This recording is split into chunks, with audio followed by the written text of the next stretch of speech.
Brother Marvin sa pag-lead sa atong congregational singing. And once again, good morning everyone. Daghang salamat sa Ginoo nga naata sa balay tigumanan karon para pagsimba sa atong buhig tinuod nga Dios diha sa espiritu ug sa kamuturan. And salamat sa opportunity once again. This is my last part sa atong Sunday school para sa trustworthiness of God's word. Again, my request everybody to please stand in, open your Bible in 2 Peter chapter 1 verses 19 to 21. So this is the last part for the Sunday school. But next Sunday, that would be Pastor King na gyud. Another lessons kay Pastor King na siya na yung dala next Sunday. So once again, 2 Peter chapter 1 verses 19 to 21. So for the sake of time, ako na lang pagkabasahon, sunod na lang mo gamit sa inyong mga mata. Verse 19, and the word of God said, we have also a more sure word of prophecy, whereunto ye do well that ye take heed, as unto a light that shineth in dark place, unto the day dawn, and the day star arise in your hearts. Knowing this first, that no prophecy of the Scripture is of any private interpretation, for the prophecy came not in old time by the will of man, but holy men of God spake as they were moved by the Holy Ghost. So magpadayon ta atong lesson bahin sa trustworthiness of God's word. Let us pray first. Our Heavenly Father, Ginoo, salamat sa takna sa kabuntagon. Salamat, Ginoo, sa imong kayo, sa imong pagpadayon, sa among kinabuhi. Salamat, Ginoo, sa tanang butang nga imong gitugot, sa patalangin nga ikaw naghatag, bisan pa sa protection, sa kusog nga mo nagamit, sa tagsa-tagsa nga trabaho. Salamat, Ginoo, nga ikaw kanunay nga naghatag na mong kadaugan. Ug salamat, Ginoo, this morning na amin sa balitumanan, nga kami makasimba diya sa Espiritu Kamuturan. Dear Father God, nagpasalamat sa mi sa imong pulong nga mo pagkatun-an karon, ikaw magpanay-bless sa mga unang nagkasing-kasing, prepare ang matag-usa sa pagpaminaw sa imong pulong. Bisan ako gamiton ako instrumento lamang sa pagdala ni ini. O Dear Father God, kinamig ipay sa ngalan Jesus. Amen. Please be seated. Daghang salamat sa Ginoo this Sunday morning na ato sa balay tigumanan para pagpadayon sa atong Sunday school. So, sa atong Sunday schools, the trustworthiness of God's Word. Point number 1, the reality of the faith. So ang pagtuo, nakikitawag nga realidad. Kaya nga naman, witnesses. Kinsay witnesses? Kinsay witnesses atong gibasa si Peter, si James, o si John. So 5 minutes before sa niya, mahuman, mag-prepare mag-one part, kaya mag-exam kita. Kay Sunday school man eh. Di ba? Joke lang ito. Basta mag-una na, Sunday school lang, may na exam. So prepare mag-one part, ball pen.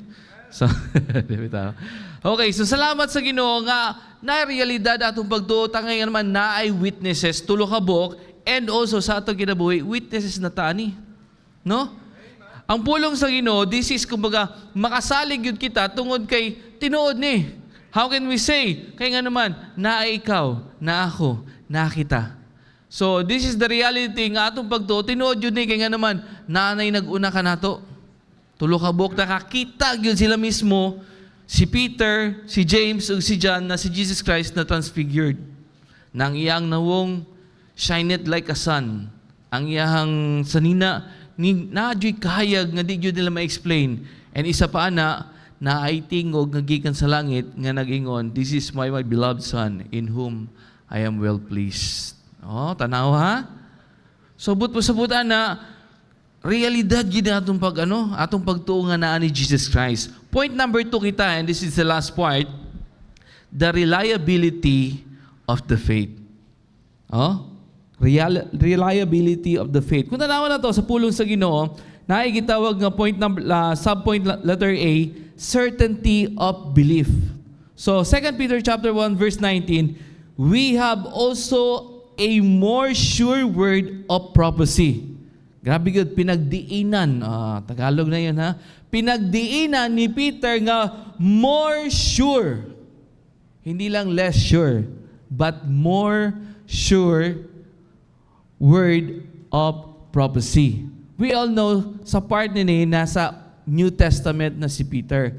Pero pag sinabi natin prophecy, basta magunaw ng uban, prophecy from the Word of God, kato mga miyagi ba, nasa Old Testament, nga giprophesy nga si Jesus Christ matawo. nga si Jesus Christ na second coming. O ka na, gingon dyan ni Peter, kaya nga naman, we have also a more sure word of the prophecy. Here, Peter experienced on the Mount of Transfiguration confirmed the Old Testament prophecy of Christ's return. So, okay? And he is convinced more than ever before about the certainty of the promises of God. Konbinsido yun si Peter nga naging certain ba, sigurado yun nga ang promise sa Ginoo matuman yun ni siya. No, ma-fulfilled yun ni siya. And the prophetic word is more than certain in the minds and hearts of the apostles. Why? Biro mo, ikaw mismo makakita Jesus Christ nga, di ba, kung nasa John nga, Jesus Christ is what? Full of truth and grace. So, full. Tibuok. No? Wala dyan gitawag nga, the authority of God's word remains constant and it is certain. Paul writes to strengthen his reader's faith in God's word. Remember this one na akong utrohan ng phrases ha. Peter writes to strengthen his reader's faith in God's word. Salamat na sa Ginoo, the day na dawat nato si Jesus Christ na natay pagtuon niya. And then kinahanglan ni strengthen. Kinahanglan ni i-grow. Why? Not sa times of darkness karon. Nga this is sad to say that kasagaran sa mga young generations as of now, they are not interested in the Word of God. They are not interested going to church. They are not interested about spiritual matters. But the truth is, from the Word of God, kinahanglan i-strengthen nato natong faith. Kaysa ilaha, dili na faith, fame na ilaha. Unsa nang fame? Basta makasayaw ka sa TikTok, sikat na kay ka. Muna importante karon. Dili na importante. Ang importante, ang imong faith diya sa atong Ginoo. Kaya na unsa naman tang murag, usay murag Kristohanon pod. Kristohanon, dire hasta. More than holy. Pag abot sa gawas kay wala nakakita. Wala daw nakakita, ang gi-post man sa Facebook. Nga tibok mang kalibutan nakakita. Mingon siya nga, dili man ako ato, gitangtang dayon sa ano, gi-unpost gyud dayon. Oh. Ayaw na huna-hunaan na. So we must have ang atong faith, atong strengthen diya sa Ginoo. Dili lang sa kalibutan. Kinahanglan nato ni siya. Tanawan nato. 2 Peter chapter 1 verse 12 to 13. Wherefore I will not be negligent to put you always in remembrance of these things, though ye know them and be established in the present truth. Even Peter, nakaingon siya, I will not be negligent to put you always in remembrance of these things, though you know them. Even to na nasayod na ta, kinahanglan pa tayo ipa-remind kanunay. Mga, sige, sabihin natin karon, gi-remind ta karong Sunday. Pagka Monday, nakinamdom pa ka ta. Murag nakalimot na ta. Unsa ganitong verse, gi-ano na to, gisgutan, nalimot na. Unsa pa yung mga, samot na pagka Tuesday na, pagka Wednesday, Thursday, wala na, nalimot na ta. So we must have, Peter, giyan na siya nga, dili siya negligent, nga always in remembrance of the things, even though nga nakabalo na ta, and be established in the present truth. And then verse 13, yes, I think it meet, as long as I am in this tabernacle, to steer you by putting you in remembrance. Salamat na sa Ginoo, nata sa simbahan karon.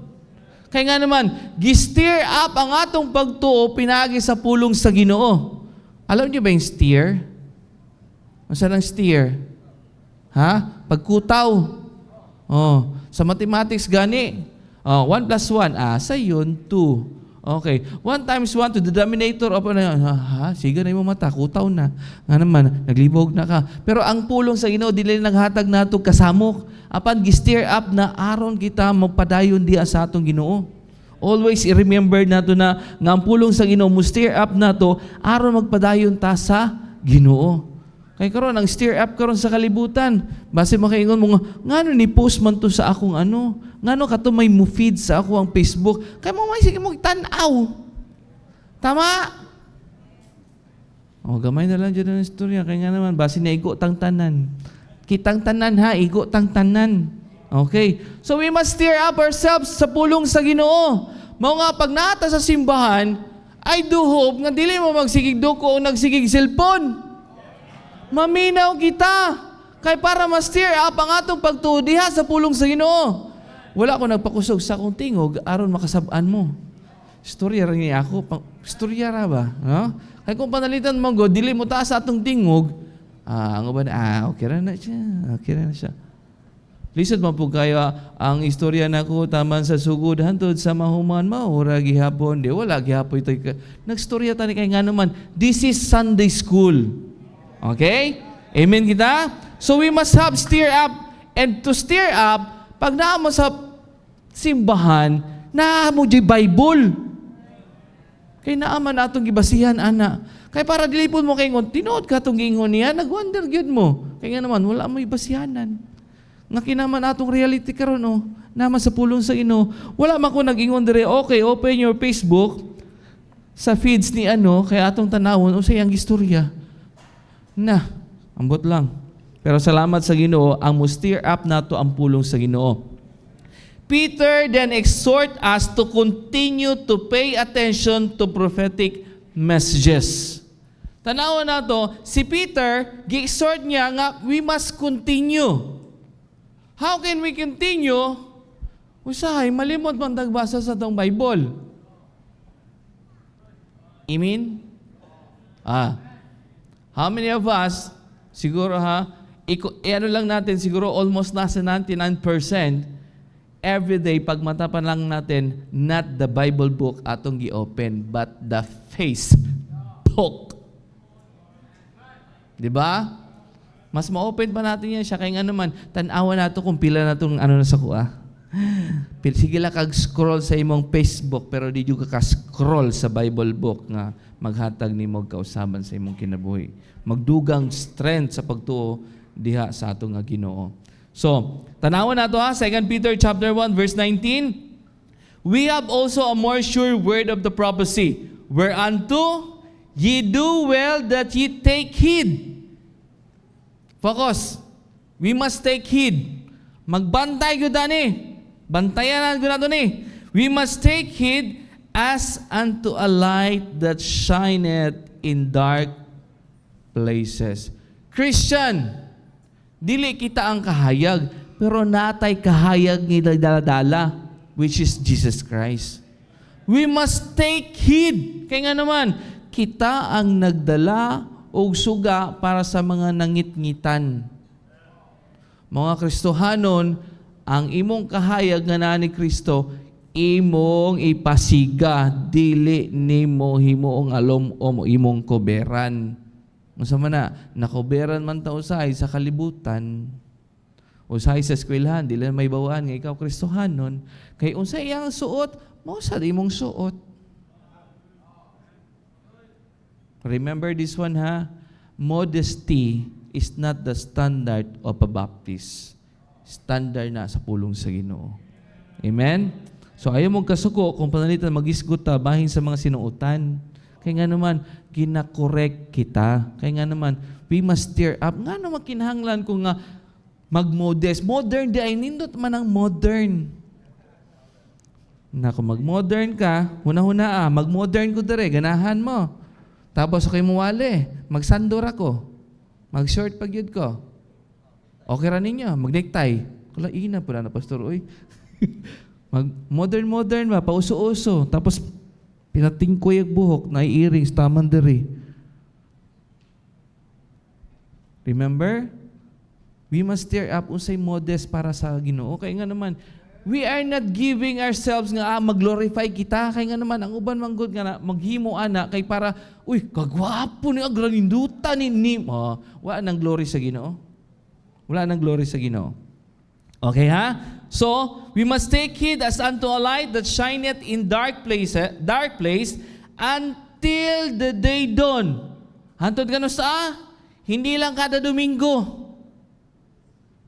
Even though bisan asa mo, kinahanglan makita ang Ginoo sa atong kinabuhi. The scriptures are like a light shining in dark places, which is the present world. How they will know kung ang kahayag na animo imong gitakloban. Wa ko nasukuan, nag-explain lang ko ha. Nag-explain lang ko. The present degenerated condition of the whole world engulfed in moral and spiritual darkness as of now. Okay ra na mga bit, dili lang kapasakop. Okay ra na manikas. Ginansya bitaw ni. Unsa pa? Daghang butang sa kalibutan, murag natural na sa kanila. Hindi po natural yun. They are in the dark place. Ayaw awat ana. Mga kinahanglan nato pulong sa Ginoo. So Peter encouraged us nga kung mahimo continue. We must pay attention sa pulong sa Ginoo. Kung tanawan nato in Ephesians chapter 6 verse 12, for we wrestle not against flesh. Ulitin ko po. For we wrestle not against flesh and blood, but against principalities, against powers, against the rulers of darkness of this world, against spiritual wickedness in high places. Karon kay nga naman nga nagsayaw man ka sa eskwelahan nga Kristiyano man ka, didakan man gud mi sa school. Di mi papasaron sa amon teacher. Mga ning sayaw na lampog ko.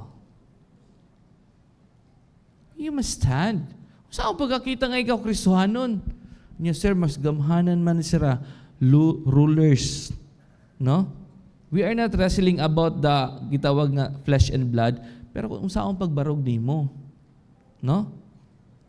We have the sure word of scriptures to guide us so that we need not to lose our way doctrinally or morally. Karena uyo na lang ko nila kay para parehas mi kay para makapasar na lang jud ko. Kung dili anya mo ingon nga ano na lang ko, mutagay na lang ko sa daan ako barkada kay nga naman aron di sila makaka nga OA ka sa nga tanan. Kundi moingon ang uban luya po nimo no nga naman KJ manggug kay mo diana sa baptist dili mo pasayawon. Say KJ. Unsa nang KJ di ay? Killjoy. Ano mamatay man atong kalipay nga naa man ni Kristo. Patay day atong Kristo dili man buhi man si Kristo sa atong kinabuhi. Ngo nga ipakita ninyong mag-smile mo diha. Mura mo na magmugot nako. Wa mo ko nagistorya bahin sa akong kagalingon, bahin man sa pulong sa Ginoo. Ngisi. Ngisi, bantay ra sa gawas. Ayaw po. Ha? Okay. So, actually, wala pong personal. Hindi ko mamersonal ninyo. Kaya nga naman, kung mamersonal ko ninyo, mugamit ko gradyo. No? Nga makusog dun sa nangatanan. So, God's word is always been a light for His people. Psalm 119 verse 105, the word is a lamp unto my feet and the light unto my path. Christians, gamitag yun ang pulong sa Ginoo sa everyday ni mong kinabuhi kay ngano amoy maghatag nimo kung asa ka dapit. Kung asa ka dapit. Unsa may but pa sa body mo Sir Jal? Usahay kita no, ang gusto nato kabubuton sa Ginoo ang masunod, pero ang atong kaugalingon ang atong ginasunod. Kaya nga naman, unsay pulong sa Ginoo nga kung mga thou shalt what? Unequally yoked with unbelievers. Friend ba na ko ni? Diyos nun ba yan ni? Diyos nun? Nga panagsara ni mo makita simbahan. Nga panagsara yung mo basag Bible. O sahay, Kristohanon, ang panagsara na lang po mo basag Bible. Panagsara na lang po mo kampo. Every day na lang, 3 times a day, pag mukaon na lang. Ayaw, ana. Kinahanglan yun, makita yun si Kristo sa atong kinabuhi. And kung panalitan, Christians, kung halimbawa sa grupo sa mga, hindi man ito maiwasan, kay mato mo college, mato mo sa eskwelahan. Pamingon nga mo kaon na, ikaw pa yung magugulo-ulo, yung mag-ampo sa tabi, po mo kaon. Noon, ikaw na naghamal.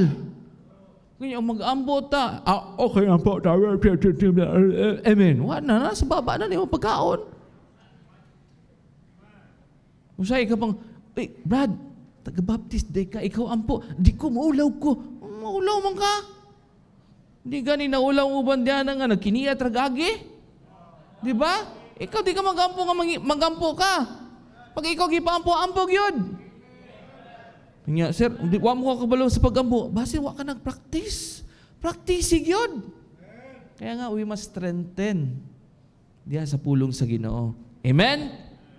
So Peter describes Christ's return as a dawn of a new day with the appearance of the morning star. So in the imaginary of Messiah star is reflected in the Old Testament, Numbers chapter 24 verse number 17, palihog ko. Okay.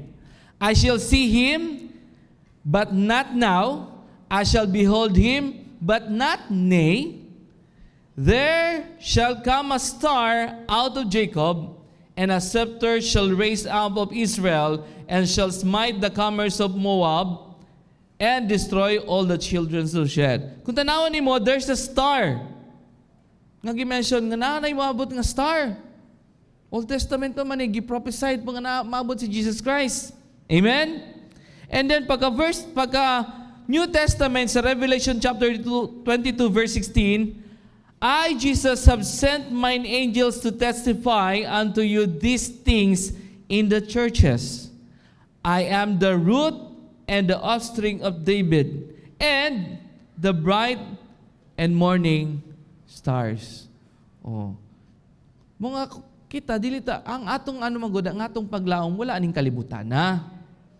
Na umaabot nga paglaom nato, ang paglaom nato is a blessed hope nga naa ni Jesus Christ. So ayaw mo wala, dili na ako kay murag gidaog-daog lamang ko nila. Padayon gyapon nga kay nga naman ang paglaom nimo wala sa kalibutan. Nasa atong Ginoo.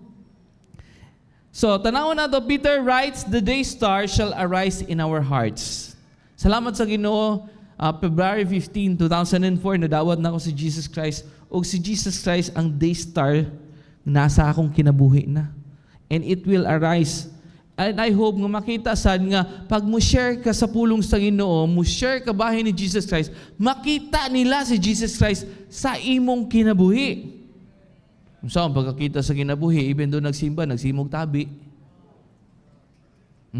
Focus mo. Hindi lang po, wala man ko nangasaba. Istorya rin ako. Pero this is the truth. Usahay sa simbahan, imbes na nag-focus na sa Ginoo, lahi atong focus. Ang atong focus, hala, unsa man ay buhok niya. Hala, unsa man ay sanina niya. Unsa man ay simbahan niya. Lahat, daga na lang kay kasaway. Kararaban sa lawayon, wala na ba naghihimo simbahan? Ay mo kasako, ha? Pero that's the truth, usahay, no? Kanang daghang mo yaw-yaw sa balay ninyo, kanang yaw-yawan, usahay, kanang istoryahan sa mama, daghag yaw-yaw. Ay, wad yung gibuhat sa balay. Oy, nanay, right. Amen. So here, the whole course of our living is to be governed by God's Word. Ayaw pasunda ang pulong sa Ginoo sa imong kinabuhi, ikaw ang musunod sa pulong sa Ginoo. Kayo say nga makasabot bitaw ang Ginoo nga karong simba, pwede man ta magsimba sa live. Makasabot sa Ginoo nga sa lawayan kung ka nga disobedient ka nga kinahanglan mo simba, sulod jud sa simbahan. Amen. Amen. Amen. So, ang uban kay makasabot man Ginoo nga apiki manggudron dili sa kumakatag sa kong tithes. Makasabot jud ang Ginoo nga di jud ka modusibig sa iyang pulong. Kasabot man ang Ginoo nga dili sa ko makasol winning kay dili pa man ko kabaw. Pag-practice. Kasabot man ang Ginoo nga gikapoy nako di ko nakaampo. Kasabot jud ang Ginoo nga di jud ka mosunod niya. Di lang ko mga lagad sa Ginoo kay nako idaran nako. Kano sa pa nimo ihatag ang kinabuhi nimo sa Ginoo? Kanang nana ka sa ospital. Pastor, iyaba ko nimo pag-abot kay mangulian radyo ko mga lagad, radyo ko sa Ginoo. Katong kusog pa ka. Mga batanon, remember, hindi po kayo bumabata. Wala mo naga-baby na. Kataas sa inyong edad. Naabot gani ko diri sa una, 20 pa kong edad, wala karon 43 na. Taas ng edad. Pero salamat ko sa Ginoo, bisan mo mutaas akong edad, salamat ko sa Ginoo, nagpagamit man ko sa Ginoo. How about others? Aw niya na ako magpagamit sa Ginoo, kusgan pa man kay ko. Ayaw hulata. Sir, dili man may kabalo kung asa may dapit mga lagad sa Ginoo. Daghan! Nakakita mo basura? Diya sa kilid-kilid nyo, punita. Kaya nga naman, gipiyalan man ta aning facilities. Ato ning ambingan. Nakakita mo bata, ginaduyan na, dili man naduyan ng lingkuranan. Badlo nga dong, dili ka magduyan-duyan diri dong, lingkod og tarong dong. Mga usahay na Sunday school sa mga bata, patuon na to mga bata dito. Amen. Tapos, sulod sa simbahan, pag magsimba, simbag yun kita. Amen. How to strengthen ang atong pagtuo kung hantod karon di jud ta maminaw sa pulong sa Ginoo. And kung panalitan maminaw po sa pulong sa Ginoo, kung panalitan na igo mo tagos sa kasing-kasing, dawata na ayaw mo manluod. Ang Ginoo di ganahan sa luuran. Ang Ginoo ganahan sa muobey kaniya.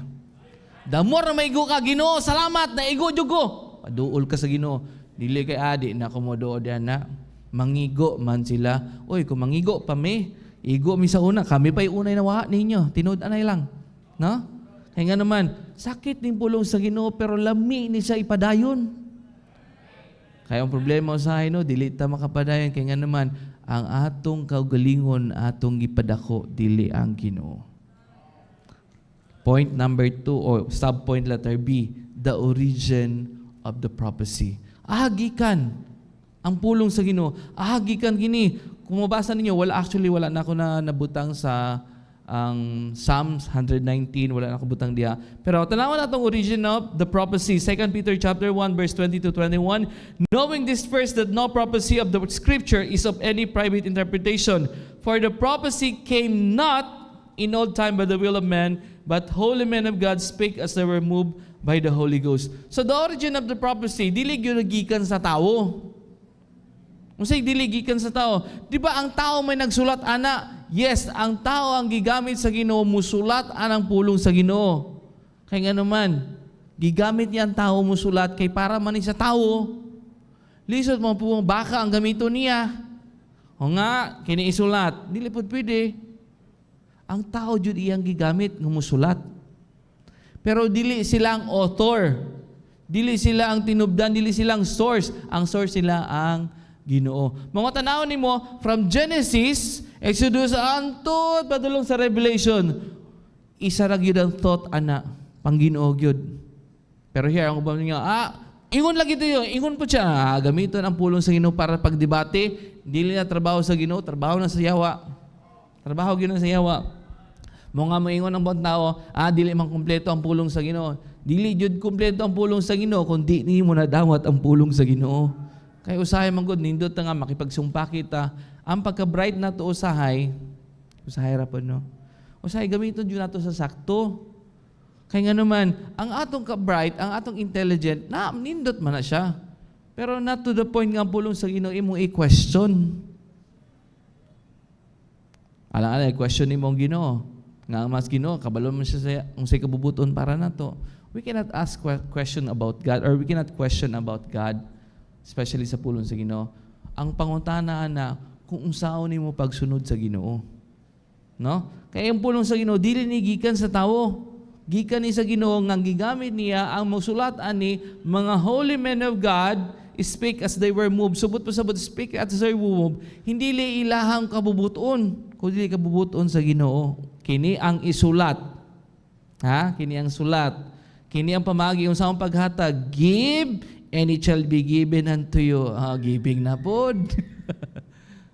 Pero here, kung gisulat pa ni Peter or kisa pa nung nagsulat ana, kanya, give, it shall be given. Hakog man ta mga tao, di ta gusto mong hatag. Di ba?